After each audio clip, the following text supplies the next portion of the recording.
So this is the control center.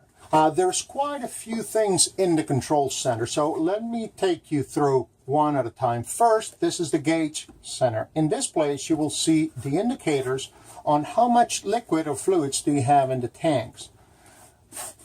This will check the battery, as you see, is 2/3 full. The second button, it's the freshwater tank.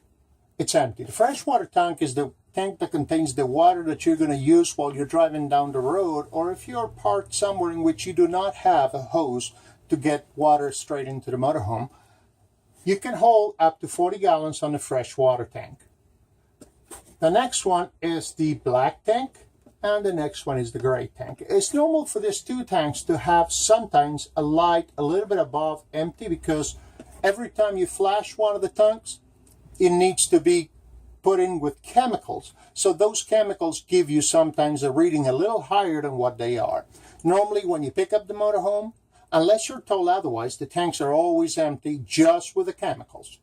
Now, the black and the gray water tanks are only 40 gallons each. So in the case of the black is only the sewage that comes from the toilet. So 40 gallons on the sewage tank is actually quite a few days. But on the gray tank, 40 gallons, that is the shower, the faucet, and the sink. 40 gallons at that point, if you take a shower, a really quick shower, you would be at least using 15 to 20 gallons. So if you start doing the math, you will see that if you are with more than 2 people, you can actually fill up the gray tank pretty quick. If you overfill the gray tank, you will start seeing on the bathtub that the water starts pulling in. Also, in this same place, you will have several switches. This is the water pump switch. So if you're actually using the water from the tank because you're on the highway, you're driving, you're not connected to a water source, the pump is what gives you pressure for the faucets and the toilet to actually be able to use the water. We recommend that you keep it off and only turn it on when you need it. Like you're going to wash your hands, you turn it on, you wash your hands, you turn it off.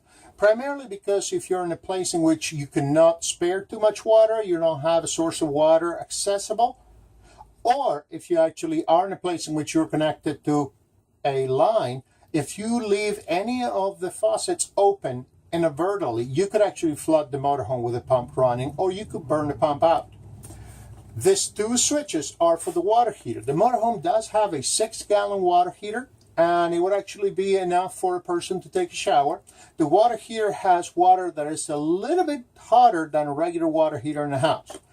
It actually has 2 heating fuels. One is propane, and the other one is electric. And either one of those 2, it will take approximately 15 minutes for the water to be hot enough to take a shower. If you turn both of them on, it will take half the time. Just keep in mind that if you actually turn both of them on, you're going to be using propane and electric. The water heater uses quite a lot of propane. And if you actually have the electric on, you could potentially overload the motorhome. The motorhome has a 30 amp circuit. So to give you an idea, this will use probably 12 to 15 amps. The air conditioner will use 12 to 15 amps. If you turn on the coffee pot or the microwave with this and the AC on, you will actually trip the breakers. And we will show you how to reset the breakers if that is to happen. But it's quite common that people turn on the electric heater for the water tank and they forget it's on, and at the end then they lose electric power because there's too much power consumption. This is primarily everything that is in controls. This is called an inverter, and unless you're going to be doing dry camping, there's no need to use it. This are the controls for the slide, and we're going to be looking at the slides in a minute. But this is the generator switch. Basically, this is how you control the generator from inside the motorhome. It does have an explanation on exactly how the process goes and what you should do to be able to turn it on, but just to show it to you, you just need to press the stop button and prime. So when you press it, you're going to keep it down for a few seconds. The red light or the yellow light will go on. You leave it for like 5-6 seconds, and after you do that, you let it go and you press and hold start.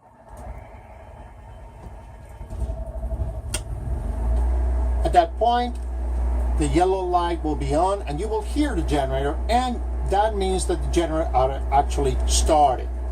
Now, with the generator on, now you can go ahead and turn on the other appliances. Do not turn the generator on with the air conditioning or the water heater or anything else electrical on, because that could potentially put more power into the generator at the worst possible time when the generator is started. Now, let me show you the slide outs now. As you see, there are two slide outs in this unit, and there are two slide out switches. The top switch is for the back slide out, and the bottom switch is for the front slide out. Now, to be able to open or close the slide out, you basically press and hold the button, and the slide out will operate. Now, before you do that, you need to verify that there is nothing in front of the slide out. So let me show you that. Pause. So, this section is the slide out. You can tell that this is the slide out because you have a piece of the wall that actually comes farther out along with this one. So this whole section, this whole box is a slide out. Basically, this section will actually come in or move out according to whether you want it in or out. To drive the motorhome, this slide out needs to be closed, fully closed. You cannot move the motorhome unless the slide is completely closed. Once you park, and as long as you're in level grounds, you can open the slide out.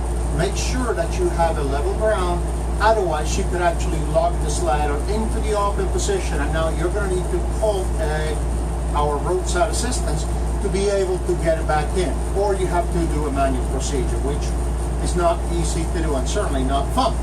Now, before you move the slide out, you always got to watch the path of the slide out. In this case, we're moving the slide out in, so we're going to watch if there's nothing in front. Keep in mind, as the slide out moves, it will move everything in front of it. So we recommend no heavy objects, no person in the slider when it's time to move. Now, let me press the button so I can show you how the slide out operates. So I'm going to press the button now, and you can see the slide out moving. As you can see, the whole wall will move. Now at this point, the slide out has closed. Now the most important thing, do not leave anything in the slide out path. Now, if you're going to open the slide out, be aware. You can see here there's a hole. If something falls in that, and now you open the slide out, whatever fails in there is going to be trapped, and it's going to be crashed by the slide out. So if you're going to open the slide out, the first thing you do is you send somebody outside to check that there's clearance for the slide out to open. Once you verify that there's clearance for the slide out to open, you verify on both sides of the slide out that you can actually see there's nothing in there that may have fallen. It could be crashed. So now to open the slide out, you just come and press the out rocker in the lower switch, and the slide out will open. It is normal for a slide out to make noises, and once it moves no further, that's it, the end of the run, and you can stop pressing the button. If you're looking into the rear slide out, you will see this is the second switch.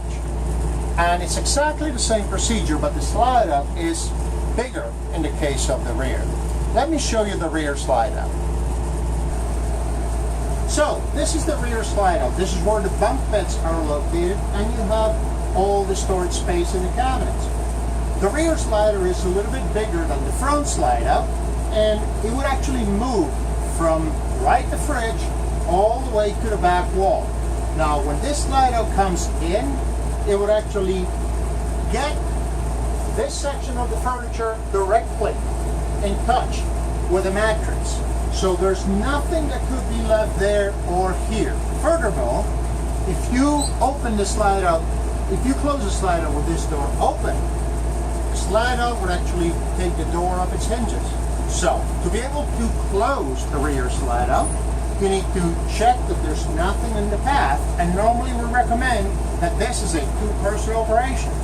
I'm going to be standing here checking that there's nothing going on while your assistant, anywhere it may be, is going to press the in button of the top slide out control. As you see, now we're going to bring it in. It is normal for the slide out to make noises, and you can stop the process at any point if you want to see how it's going. But you will need to keep it going all the way in until it stops moving. As you see, it's actually a reduction of space, significant. Your bathroom door will not open. That's the reason why you cannot leave the bathroom door open when you're actually closing the slides. And more important than that, you have the same problem with the details. If you have something that falls behind the details on any side and you open the slide out, it will be crushed. So you gotta watch out for that.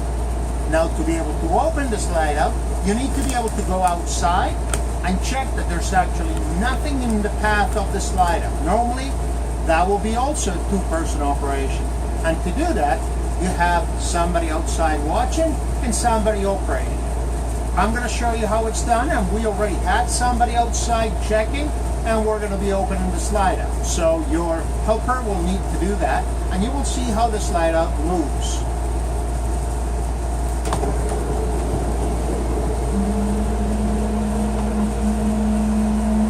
Again, you could hear a lot of different noises, not only because of the movement, but also for the air pressure that is actually increasing the capacity of air in the motorhome. But as long as you don't have anything in their path, the slide outs are simple and easy to use.